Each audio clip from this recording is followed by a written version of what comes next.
રસમલાઈ અને પોપટ છાપ બ્રાન્ડના ગોળના નમૂના પરીક્ષણમાં ફેલ થતા તંત્ર દ્વારા કાયદેસરની કાર્યવાહી હાથ ધરાઈ.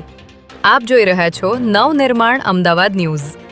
એક નજર આજના મુખ્ય સમાચાર પર. મહેસાણા જિલ્લા ફૂડ વિભાગ દ્વારા હાથ ધરવામાં આવેલી એક વિશેષ તપાસમાં જાણીતી બ્રાન્ડના ગોળના નમૂના ગુણવત્તાના ધોરણો પર ખરા ઉતર્યા ન હતા.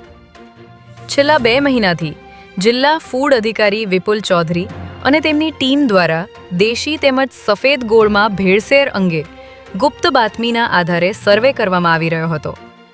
આ તપાસના ભાગરૂપે ડેડિયાસણ GIDCમાં આવેલી હરિકૃષ્ણા માર્કેટિંગ અને માલ ગોડાઉન રોડ પર આવેલી પટેલ સતીશકુમાર મોહનલાલની પેઢીમાં દરોડા પાડવામાં આવ્યા હતા.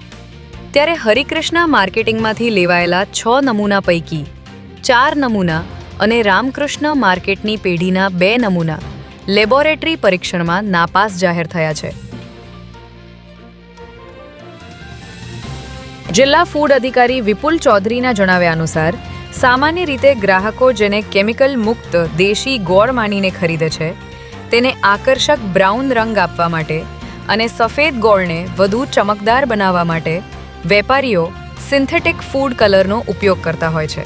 ત્યારે બજારમાં વેચાતી રસમલાઈ અને પોપટ છાપ જેવી પ્રતિષ્ઠિત બ્રાન્ડના ગોળમાં સ્વાસ્થ્ય માટે હાનિકારક અને પ્રતિબંધિત સિન્થેટિક ફૂડ કલરની હાજરી મળી આવતા ખળભળાટ મચી ગયો છે. આ મામલે ફૂડ વિભાગે કડક વલણ અપનાવીને શહેરમાં આ બ્રાન્ડના ગોળનું વેચાણ કરતા 2 મુખ્ય ડિસ્ટ્રીબ્યુટર પેઢીઓ સામે કોર્ટ કાર્યવાહીની પ્રક્રિયા તેજ કરી છે.